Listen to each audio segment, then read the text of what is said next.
জুনপুটে সেনার জমিও দখল করেছে তৃণমূল। বিস্ফোরক অভিযোগ করলেন শঙ্কুদেব পণ্ডা। তিনি বলছেন, কাঁথির জুনপুটে সেনার জমি দখল করা হয়েছে। জমি দখল নিয়ে অবস্থান তৃণমূল স্পষ্ট করুক। ক্ষেপণাস্ত্র পরীক্ষার জন্য সহযোগিতা করছে না রাজ্য সরকার। রাজ্যের সব প্রশ্নের উত্তর দিয়েছে ডিআরডিও, তাও কাজ হচ্ছে না। ডিআরডিওর কাছে তোলা চাওয়া হয়েছে। আরও মারাত্মক বিস্ফোরক অভিযোগ করেছেন তিনি। বলছেন, এসডিও চিঠি লিখে ডিআরডিওকে 11 লক্ষ টাকা দিতে বলেছে। শুনুন কি বললেন। কাঁথি পঞ্চায়েত সমিতির বিরোধী দলনেতা তৃণমূল কংগ্রেস, তার নাম হচ্ছে আমিন সোহেল। এই আমিন সোহেল তার নেতৃত্বে যে অপারেশন চলছে, সেই অপারেশনের স্থল হচ্ছে জুনপুট।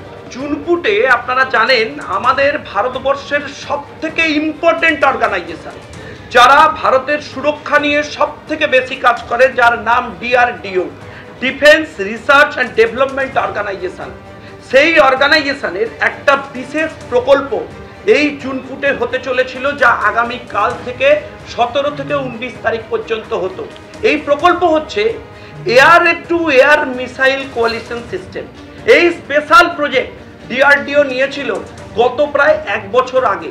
আমি স্পেসিফিক্যালি অভিযোগ করছি, এই সোহেল, আমিন সোহেল, বড় নেতা তৃণমূল কংগ্রেস, এর নেতৃত্বে এই জমি অধিগ্রহণ করে ফেলা হয়েছে। এলাকায় শুটকি মাছের ব্যবসার নাম করে ডিফেন্সের জমি, মিসাইল সেটআপের জমির মধ্যে শুটকি মাছ শোকানো হচ্ছে এবং ডিফেন্সের জমি অধিগ্রহণ করে ডিফেন্সের ডিআরডিওর সায়েন্টিস্টদের দফায় দফায় অত্যাচার করে তারা যাতে প্রজেক্ট না করতে পারে তার জন্য সেখান থেকে তাড়ানোর ব্যবস্থা করা হয়েছে। ডিআরডিওর এই প্রকল্প তবেই উনি করতে দেবেন যদি ওনাকে তোলা দেওয়া হয়। এই অভিযোগ স্পেসিফিক্যালি বসে করছি এবং পুরো বিষয় এখানকার ডিএম, এখানকার এসডিও, ইভেন এখানকার চিফ সেক্রেটারি মিস্টার গোপালিকাকে জানিয়েছে ডিআরডিও দফায় দফায়, তারপরেও কোনো অ্যাকশন হয়নি। এখনো পর্যন্ত রাজ্য সরকার কোনো অনুমোদন আগামী কালকের এই পরীক্ষার জন্য দেয়নি, যা ভারতবর্ষের সুরক্ষার ক্ষেত্রে, ডিআরডিওর পরীক্ষা নিরীক্ষার ক্ষেত্রে অত্যন্ত ক্ষতিকারক এবং ভয়ঙ্কর জায়গায় পৌঁছেছে। আমি মনে করি এই সোহেল ফোহেল যে দুগায়ের কাছে তৈরি হয়েছে, খতিয়ে দেখা উচিত এনআইএ যে এর পেছনে কোনো বিদেশি শক্তির হাত রয়েছে কিনা। শঙ্কুদেব পণ্ডা এই যে আমাদের আন্দোলনকে উনি রাজনীতির রং দেওয়ার চেষ্টা করছেন। 17 ডিসেম্বর যে আমাদের আন্দোলনে বড় বিশাল আকারে একটা আন্দোলন হয়েছিল 2023-এ, তখন উনাদের পঞ্চায়েত মেম্বার, উনাদের প্রধানও এই আন্দোলনকে সমর্থন করে উপস্থিত হয়েছেন।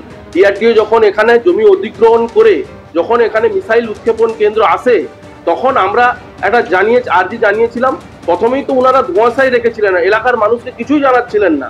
মিসাইল যে ছুড়া হবে, আপনি যদি বাস্তবে সেখানে আপনারা যান তখন দেখতে পাবেন যে যেখান থেকে মিসাইল ছুড়া হচ্ছে সেখান থেকে মানুষের জনবসতি, ঘনবসতি, মানুষের দূরত্ব হচ্ছে 40 থেকে 50 মিটারের ভিতরে। সেই জায়গায় দাঁড়িয়ে মানুষের সিকিউরিটি কি আছে, মানুষের সুরক্ষা কি আছে, এবং সেই এলাকায় সেখানে জুনপুট মৎস্য খটি আছে, মানুষের জীবন জীবিকা কিভাবে হবে আমরা প্রশাসনের কাছে জানতে চেয়েছি। এবং প্রশাসন যখন প্রথমে বলেছিলেন আমাদেরকে সেই এলাকা থেকে, সেখানকার যে 10-15 হাজার মানুষ সেখান থেকে উঠিয়ে দেওয়া হবে, তো এলাকার মানুষ প্রতিবাদ জানিয়েছিল দলমত নির্বিশেষে। এখানে কোনো দলের রং নেই। তাই আমি উনাকে বলতে চাই, উনি বাস্তবের সাথে পরিচিত নেই, উনি পাগল হয়ে গেছেন।